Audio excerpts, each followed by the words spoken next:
Olá pessoal, sou Lucas Maciel, advogado e professor, e aqui é o canal em que nós discutimos temas relacionados ao universo do direito. Hoje nós vamos falar sobre um tema relacionado à reforma tributária e o mercado imobiliário. Antes, porém, gostaria de convidar você a se inscrever no nosso canal, ative o sininho, deixe seu like, comentários e também procure as nossas redes sociais. Roda a vinheta, João.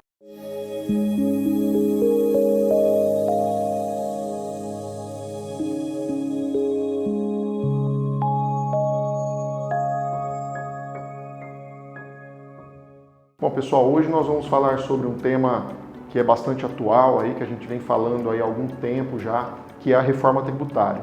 Só que hoje a gente vai para um viés um pouquinho mais específico que é relacionado ao mercado imobiliário. Muitas pessoas estão nos questionando aí no dia a dia sobre os efeitos práticos da reforma tributária para aqueles que investem em imóveis. Será que vai ter alguma alteração?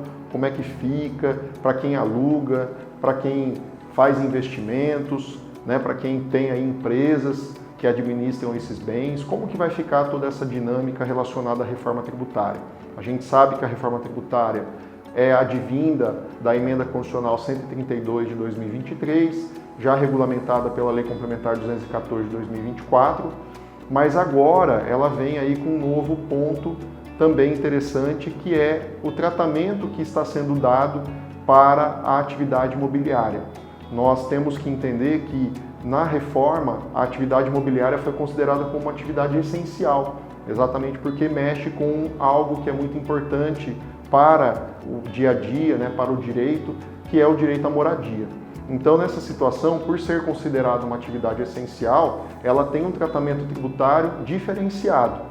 Porém, é importante que você que nos acompanha aqui fique atento para verificar e fazer um planejamento e observar se você vai pagar mais ou menos imposto a partir da reforma. O mercado imobiliário foi tratado pela reforma como um setor essencial para o país, tanto pela geração de empregos, quanto pela sua função social e impacto direto no desenvolvimento urbano.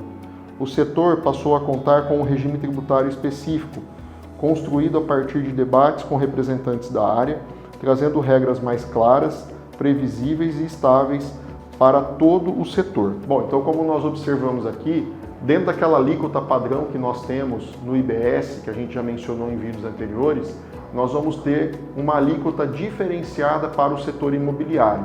Então, a alíquota padrão será reduzida para essas atividades, exatamente pensando aí na atividade essencial para o país, na geração de emprego e também, obviamente, nos recursos que são arrecadados e também na atividade essencial que é a moradia. Outra coisa importante também a mencionar, e isso é o ponto principal do nosso vídeo, que é a questão daquele pequeno investidor que tem alguns imóveis de aluguel. O que vai acontecer para esse setor? Essa pessoa vai ser atingida? Então a reforma tributária ela trouxe uma regra muito interessante e ela cria alguns limites de valores anuais de arrecadação com valores de aluguel. Então eu vou fazer aqui um comentário com vocês aqui para vocês acompanharem no próximo ponto. O pequeno investidor segue praticamente sem impacto. Para quem compra imóveis como pessoa física, com foco em renda, a reforma não traz efeitos relevantes no curto prazo, desde que se mantenha dentro dos limites previstos. Hoje, o pequeno investidor pode possuir até 3 imóveis e obter até R$ 288 mil anuais em renda com locação, sem que haja mudança na tributação anual. Isso significa que, para a maioria dos investidores individuais, a rotina segue praticamente inalterada, mantendo o mercado aquecido e acessível para esse perfil. Portanto, pessoal, para quem é pequeno investidor aí, que tem os seus imóveis de aluguel, observando esses dois limites da quantidade de imóveis e do valor anual arrecadado, o padrão que temos hoje não se mantém alterado. Então vai se manter perfeitamente como nós temos hoje. Obviamente, diante disso, é possível que você aí que nos acompanha mantenha também a forma como você atua no dia a dia. Agora, se você já não é mais dentro desse perfil do pequeno investidor, o salto pode ser um pouco considerável. Então, o que orienta-se é que esse investidor que tem uma quantidade maior de imóveis ou de arrecadação já comece a pensar em uma ideia de transformar o seu patrimônio numa pessoa jurídica, ocasião em que nós teremos uma tributação diferenciada, levando em consideração aspectos mencionados anteriormente. Então, Para quem tem pessoa jurídica, aí nós temos aí um tratamento diferente em relação à reforma tributária. Para investidores com muitos imóveis ou empresas estruturadas para alocação, a reforma exige maior organização fiscal, contábil e jurídica. A tendência é que a pessoa jurídica continue sendo o modelo mais vantajoso, inclusive com a possibilidade de aproveitar os benefícios do novo IVA. Além disso, até 2029, a carga tributária será reduzida de forma progressiva. A partir de 2030, os impactos dependerão das alíquotas definitivas. Por isso, o planejamento passa a ser ainda mais estratégico para quem investe em maior escala. Um último ponto também importante para nós mencionarmos aqui no nosso vídeo de hoje é trabalhar também a ideia das locações por temporada, que é algo também crescente dentro do nosso país.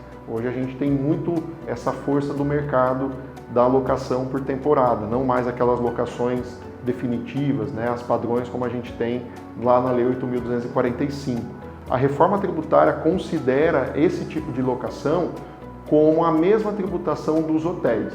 Então houve uma equiparação aí entre a locação por temporada com os hotéis e a gente vai aqui apresentar para vocês isso. Locações por temporada passam a ser tratadas como hotelaria. Outro ponto importante é a mudança nas locações de curto prazo, como Airbnb e contratos por temporada. A partir da nova legislação, contratos com duração inferior a 90 dias deixam de ser considerados locação residencial para fins tributários e passam a ser enquadrados como serviço de hospedagem.